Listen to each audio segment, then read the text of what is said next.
All right, hello AP Statistics. This is section 11.2, chi-square test for homogeneity and independence.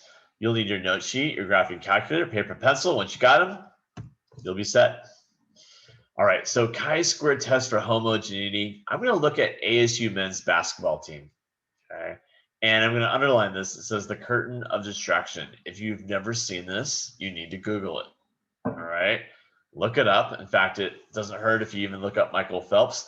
What it is it is a device that is used behind the backboard station of the opponents of Arizona State University's men's basketball teams. Okay.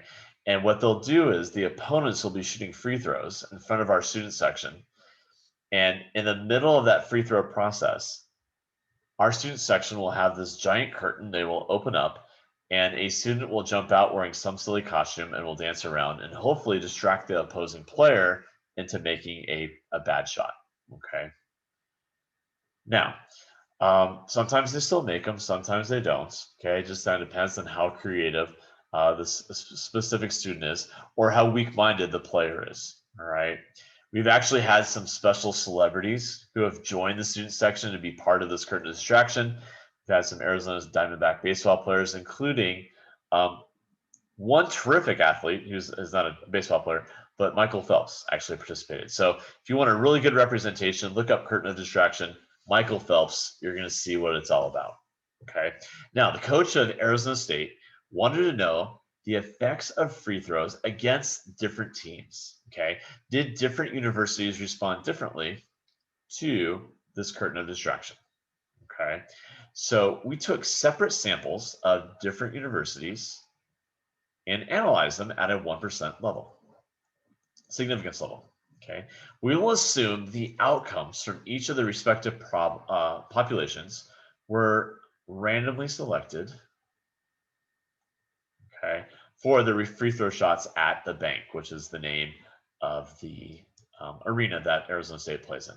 Okay, and we'll assume that this occurred during the last 10 plus years that we've had such a entertaining form of distracting players for um, making free throws. So, like before, because we're comparing different, we'll say populations in this case, we will use a chi-square test where it's the same as before, O minus E squared divided by E, where O is the observed and E is the expected. However, the degrees of freedom will look a slightly bit different, where R is rows and C is a column. And you'll know what that means in a second. Okay. Now, we always have an observed outcome, and this is what happened for random samples, okay, from different populations, free throws made, whether you had the curtain of distraction or not.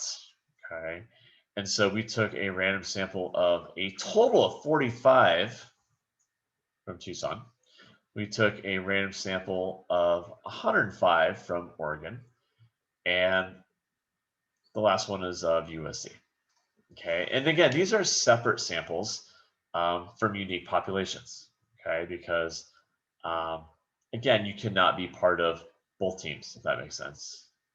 And we want to see how each team responded differently. Okay. If I add going right and left, you get 120 with a total of 240 that we'll look at. All right, so let's do this. Let's create a null and alternative hypothesis, just like before.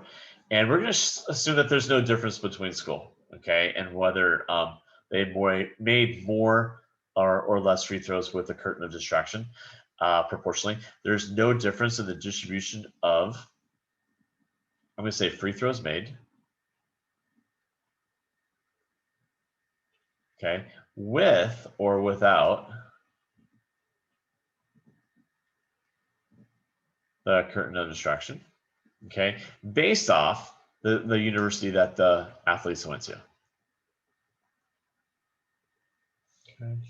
Versus the alternative that there is a difference, okay, but you'll fill in the rest of the stuff the same. Free throws made. Again, with or without the curtain of distraction, and of course, based off the university. Okay, do different universities respond proportionally differently based off whether they had a curtain destruction or not. Okay.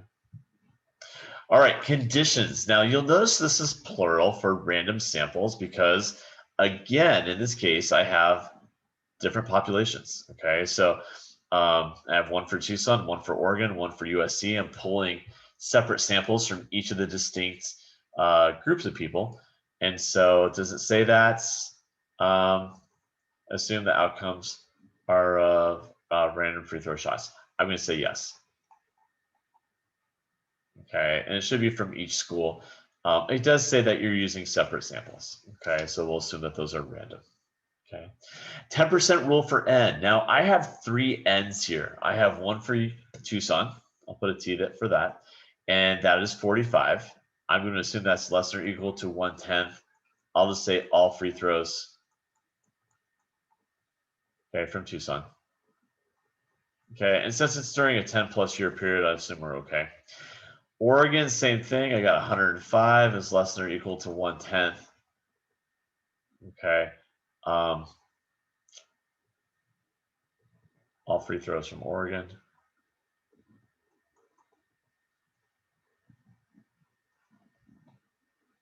And the last one is USC. Okay, and that is 90, which is less than or equal to 1/10. Again, all USC free throws. Okay, from the last 10 years. So I think we're okay with that. Okay. And the last one is the expected. Now we have to find the expected counts, and I think I may have written into it. We'll take a look, just barely. Expected. How do we find expected counts? And with charts, which is tables, which is different from before. Actually, it's pretty easy. It's not that bad. But here's what you're going to do. You're going to look at the totals that you found earlier, okay, with your observed. And you can see for this top cell for 15, I'm going to circle that big.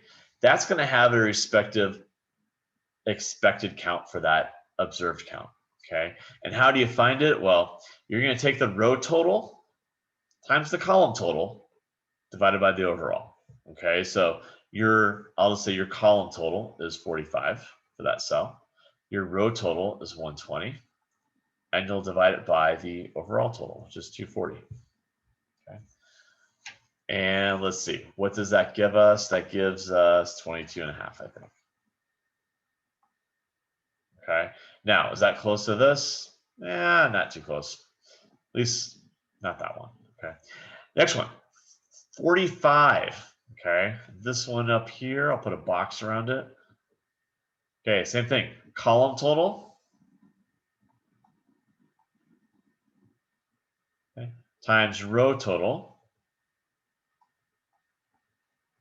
All divided by the overall total.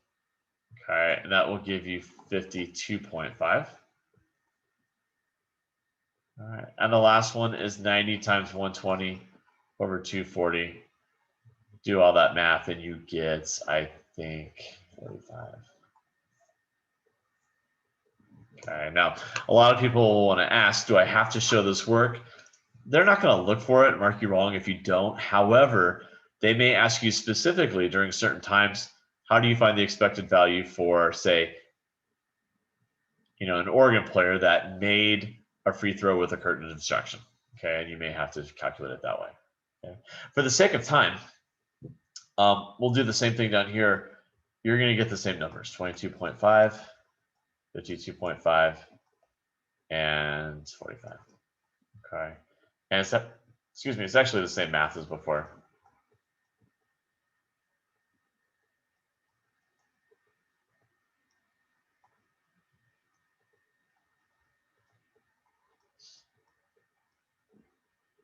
Okay, I'm going to get you that. Now, as you look at that, are all your expecteds bigger than or equal to 5? They are. Okay, so you are set. Okay, so this is your expected. Notice I have a kind of a chart, okay, table, and I have it labeled with a title right there with expected versus the observed. Okay, so make sure that those are both identified. All right, so we got step 1 done. Okay, we have null and alternative hypothesis. Step 2 of the conditions. Okay, and now what we're going to do is we're going to move on to step 3. Okay, we have our observed, we have our expected. Okay, I filled in kind of a little bit nicer, cleaner, the null and alternative hypothesis. Notice that the part that you see for the left and the right, and I put some maroon lettering in here that's a little bit more accented. Most of your work for chi-square test for homogeneity will have null and alternatives that look like this. You just have to change the part that's in maroon to context of your new problem. Okay, and again, we have passed step 2. How do we find our chi-squared values? Okay, now I made a chi-squared table, and I had students ask this. They said, hey, can I put all my items in L1 and all of these in L2? And usually the instant reaction is how do you put tables in L1? Because you really can't. But what you can do is you can just go left to right and put them in your cells. Like say, hey, this goes into cell 1, cell 2, cell 3, cell 4, cell 5, cell 6. Okay, and if you did the same thing over here, put these in L2, but it said, hey, cell 1, cell 2, cell 3, cell 4, cell 5. You can do that. Okay, totally allowed. But what happens after that? Well, same thing as before. You're going to take the observed value, which is 15, and notice I'm writing in the table where it says chi-square table, minus the expected 22.5. Okay, square it and then divide by 22.5. Okay, you'll find that you get this 2.5. Okay, and so you can do that all the way across. If you want, I'm going to go up here, top kind of left corner. If you want to do your L1 and L2 just like before and make your L3 equal to your L1, sorry, that's kind of sloppy, minus your L2 squared divided by your L2, you can do that too, okay? And that helps you get your chi-squared pretty quick. Okay. Some people will ask, do I have to, again, do this formula every time? You don't have to, and you don't have to show the work every time, but they're going to expect you at certain times to know it, okay? They may say, hey, give me the chi-squared value for USC. I'm going to box this right here. USC for using the curtain of distraction, okay? And so you'll have to find this value, okay, by first finding the expected and then using the formula O minus E squared divided by E, okay? Now, once you have these 6, what are you going to do? Well, we'll add them up, okay? And if you look off to the left here, you have chi-squared equals 17.143. You can't use a one var. You can use one var stats, okay, to add them all up. You can do that for sure. Some people ask, can you use a goodness of fit test? Be careful. Just make sure that you use the right degrees of freedom. Now, what's your degrees of freedom? Well, as we look at this TI-84 command with chi-squared Cdf, remember you have a lower bound. Okay, so let me draw my picture. Now, degrees of freedom is r minus 1. Now, r is the number of rows I have. I've got 2 minus 1. And my columns is 3. 3 minus 1. So I've got 1 times 2, which is 2. Remember that if I subtract 2 from that, okay, 2 from your degrees of freedom, that's kind of where your peak is. And what this means is you're kind of peaking from the beginning, okay, and it's just going to tail off this way, okay, and then we can go from there, okay. So, all right, TI-84 chi-squared Cdf, your lower bound is your chi-squared value, which is 17.143. Your upper bound is just how far this travels, okay, and it travels out to the right forever. I'm just going to draw this.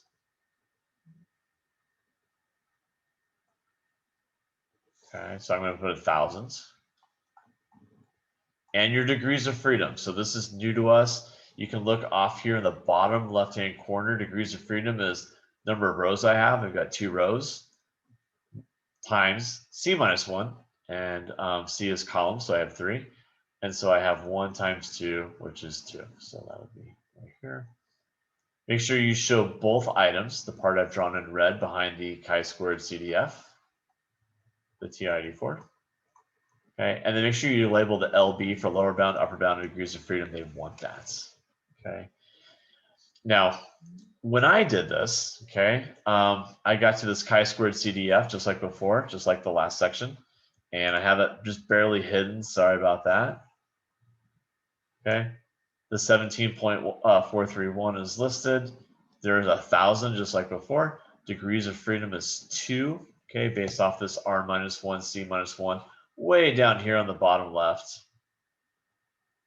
Okay, easy math.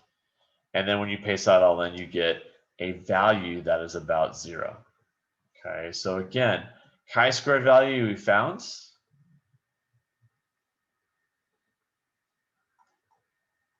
(17.143), and your p-value is, in this case, it's almost 0. It's actually about 0.0002. Okay, which means for the most part we would reject the null. Okay, and so I already have that written there. Let me save myself some space. So I probably wrote a conclusion here. And what does this mean? Do you reject or not reject? Yes, you'll reject the null. Since our p-value of 0.002 is less than my alpha cutoff of 0.01. Now that's new. Like, where did 0.01 come from? Remember this right here. Okay, 0.01 was defined in this paragraph. Okay, and it says there is evidence to suggest that there is a difference in the distribution of made free throws with or without the curtain of distraction based on school, okay, or university. So what that means is one school at least responded a little bit differently, statistically significantly differently than one of the other schools with respect to free throws made from the ones that had the curtain of distraction versus ones that did not. Okay. So there you go. When you have further ones like this, chi-square test of homogeneity, you can fill this out the same way I did my null and alternative hypothesis, just can change the variables of the two items you're talking about. Okay. All right, now you're asking yourself, what's the difference between this one and the one you're about to do after this? Okay. The big thing, again, is that you have 3 unique samples. Okay. Your 3 samples are, in this case, members from Tucson versus the members from Oregon versus the members from USC. Because you have 3 distinct populations from which you're pulling samples, then that means that you're going to use this specific test. Okay, and we'll want to identify that when we do our work. Okay. All right. So what's the chi-squared test for independence? Okay, it's going to look framework pretty much the same. Okay. The only difference is that you're only dealing with a single random sample rather than sets of different ones. Okay, so here's what it says for this one. It says, we are curious to see if the type of shirt purchased at an ASU baseball game is determined by the gender of the buyer. Okay, at an ASU baseball games, the team shop sells tank tops, short sleeve shirts, and long sleeve shirts. Okay, during one game, a random sample of fans were observed purchasing the following types of shirts. Okay, now this comes up because my wife and I have completely different tastes in t-shirts. Okay, she loves tank tops, and that's all she'll wear. Okay, she doesn't like shirts with any type of sleeve. Okay, whereas me is like, I don't want to wear a tank top. Okay, I'd rather wear something a little bit more modest where my sleeves are covered. No judgments by her or I either way. It's just our own personal preference. Okay, nevertheless, they sell all 3 types at ASU baseball games. Okay, so once again, we have the formula. Okay, and this is what we observed at a random game. Okay, that we have 3 different types of shirts. We have tank tops, short sleeve, long sleeve, and then we have both men and women, females and males, okay, who purchase shirts. Okay, now when I see stuff like this, I instinctively just start adding things. Thinking that will probably be of help somewhere down the road. And I did not add correctly.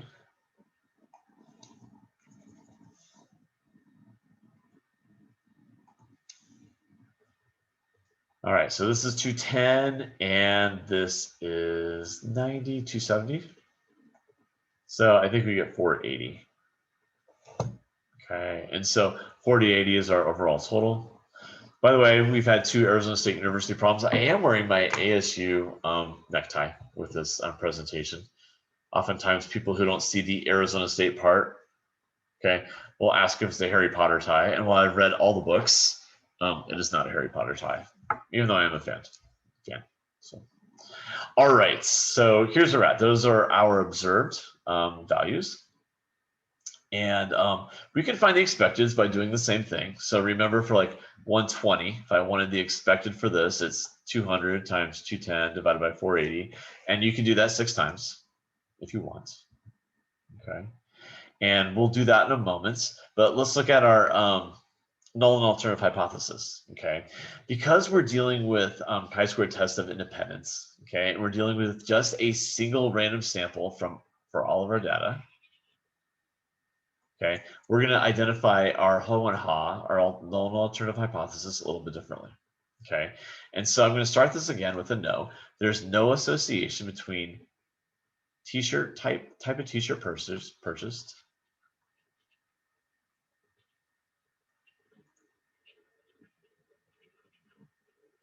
Okay, you can say at ASU Games.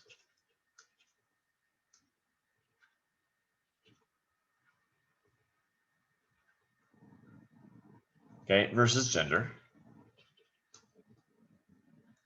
Okay, and then the same thing here. Type of t-shirt, I'll just say shirt, purchased at ASU Baseball. Okay, I'm going to abbreviate baseball. And again, by gender.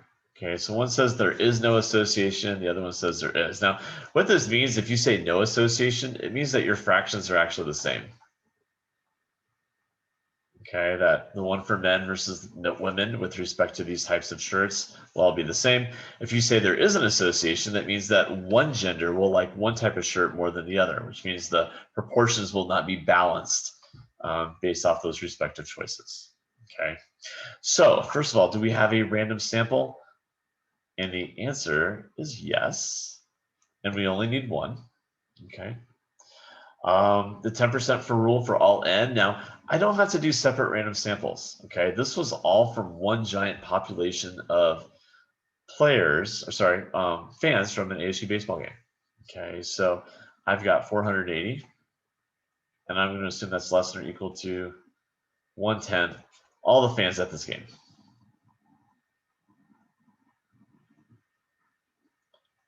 Okay. And I could even say who bought a shirt. That probably is better.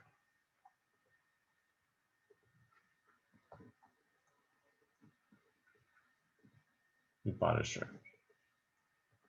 Now, somebody say, would you really have that many? You're going to have 4,800 fans at a game who all buy something, and there's a strong chance of that. Okay, assuming they have a good sellout, definitely could happen. Okay, all right. Are all of our expected values bigger than 5? I'm going to guess they are, just because our numbers are big, but let's verify it. Okay, there's the expecteds. Okay, and I just did the math super quick. Okay, so your expecteds, of course, are, if I want to do this top cell right here in the top left-hand corner, it's the row times the column. So 210 times 200 divided by the overall total of 480. Okay, and you'd find that if you did that math, you get 87.5. Okay, if you wanted this one here in a box, that 40, it is 270 times 70 divided by the overall total of 480. Okay, you don't have to show your work. Sometimes, though, they'll have multiple choice questions where all the answers for maybe an expected value are written in a form similar, so you just want to make sure you know those. Okay. All right, and of course, after you do all these, and I just did a couple, I didn't spend enough time or all this time that I did on the last one, as I did on the last one, because you kind of know how things go. Okay, and you can see they are all bigger than 5. All right, so there's our observed. Here's our null and alternative hypothesis. There's our expected. How do you find your chi-squared values? Same as before, okay? These are your O's, these are your E's. So if you want a chi-squared, you would just say 120 minus 87.5, okay, squared divided by 87.5, okay? And then you do that 6 times. And some people will say, hey, do I have to put all those in my graphing calculator for L1 and L2? You can. It would always work that way. Okay. Same thing here. You have some degrees of freedom that we want to identify. We have 2 rows and 3 columns. And that does give me 2, just like before. Okay. So you know how to find a chi-square value for each cell. Okay. Just to do another one right here. Here's 40. That would be 40 minus 39.375, all divided by 9.375. So you're like, you forgot something. You're right, I did. Here's your square. Okay. All right, so there's your null, there's your alternative, your conditions. Those are passed. And now we can do our test statistic because we found ways of calculating whether it was up here, okay, this cell for a chi-squared value versus this one. And if we had done all 6 of them, you would end up with these 6 numbers. Okay, these are your chi-square numbers. And if you add them all up, you get this, 41.143. Okay, now, if you want, again, as I talked about it in a previous section, you can use your table, okay? Or if you like, you can actually use the chi-squared feature that we like to use, okay? So TI-84 here at the bottom, chi-squared CDF, 41.143, 1,000, 2 basically gives you 0, okay? What does that mean? Well, it means that let me show you what that means first. I'll show you an alternative way. Let me show you how you can do it in your graphing calculator, okay? New way of doing it. Let me see if I have a total first, and I'll go back to the graphing calculator. Okay, there's your total because we did it the old school way first. Chi-squared CDF gives you 0. What's that mean? You're going to reject the null. I'm going to put this all in this red box since our P of 0.000 should be 0 is less than our alpha of 0.01. Okay, there is evidence to suggest that there is an association between gender and the type of shirt purchased at an ASU baseball game. Okay, so again, because your P was low, you reject the null and you write in favor of the alternative. Okay, now something new, and you may or may not like this, it's kind of up to you. This is always a way to do it. If you want to put things in L1, kind of stretch L1 and the observed, and then L2 goes here, and this is really L3. Now, again, they're not lists, but you can just go left to right, and then left to right again, make your first list. Same thing with your second. Totally up to you. Okay. Now, if you want to use a shortcut, okay, here's another way. Okay. We're going to go to a function called matrix. Okay. Matrix is 2 below your green alpha button. Okay, so if you want to hit second, okay, and I think it looks like the x to the -1 button. That is matrix. And when you do that, your A is highlighted, okay, and you're going to scroll over 2 spots to edit. Okay, and then under edit, you're going to type 2 times 3, and you're going to put your observeds in here. Okay, and so you can see I have 120, 60, 30, 80, 150, 40. Those are your observeds right here. Okay, and as long as you put your observeds in A, then you're set. Okay, so you will close out of this, okay, and this is second quit. You have to actually do that, second quit. Okay, and then you're going to go to stat, just like before, and then you're going to go to tests. Instead of going down to D, which was chi-squared GOF test, you're going to go to C. Okay, and if you need to, pause this as we do it, because it's something where you're gonna have to like type some things in, and if you're still typing in while I'm going over steps, hit pause, and you can eventually either rewind me a little bit or go back to what you were doing. Okay, so that you can fit everything in. Once you hit enter for this chi-squared test, you're gonna go to this first item. And my guess is that A is automatically going to be highlighted, okay? And that's your default for your observed. It'll say your expected default is B, okay? Now, that'll scare some of you because you'll say to yourself, hey, if I go back to my first screen, my B is empty, okay? There is nothing there, okay? However, don't sweat it, okay? It can be empty. Go down to calculate, okay? And if you hit calculate or draw, it'll give you a couple of things. The first thing it'll do is it'll give you the chi-squared value, which is 41.142, okay? Chi-squared value, 41.142. Notice how close that was to, again, this was my chi-squared table by adding these all up. Okay, when we added these up before, we got something almost exactly the same, 41.143. Okay. And again, your p-value looks like it is about 0. Okay, as you see right here. So that is consistent with the other answer that I found previous. Okay, and so people ask, can I use this shortcut with matrix? You can in 11.2. Okay, 11.2 caters to this matrix opportunity for steps 3 and 4. So yes, I would encourage you to do that. The nice thing again is all you have to do is the observed. Okay, the expecteds didn't have to be put in, even though in this first, second, third, fourth calculator screen, there was an expectation to put that in there. Okay, you didn't have to. Now that all is said and done though, here's what you can do.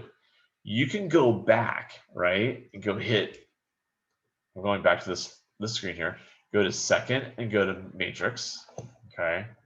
And you'll notice that A has a 2 by 3 in there.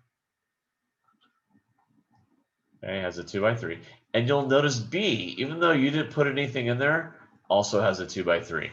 And if you click on that, okay, you'll find that our expected values, which are right here, kind of underneath me, okay, those will match the matrix that you have in B. Okay, so the calculator will do the expecteds for you, and then they'll post them in your calculator under that matrix function. Okay.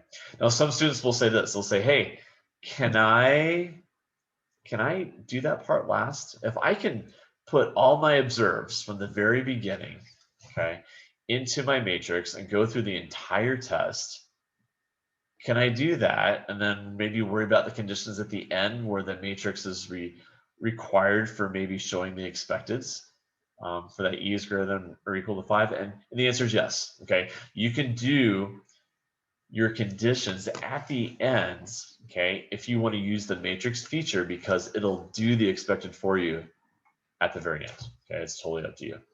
Okay. But don't forget to include it. Okay, which means you have to make the full table, just like you saw here, and you have to say that they're all bigger than or equal to 5. Okay. All right, very good. If there is nothing else, this is my last one.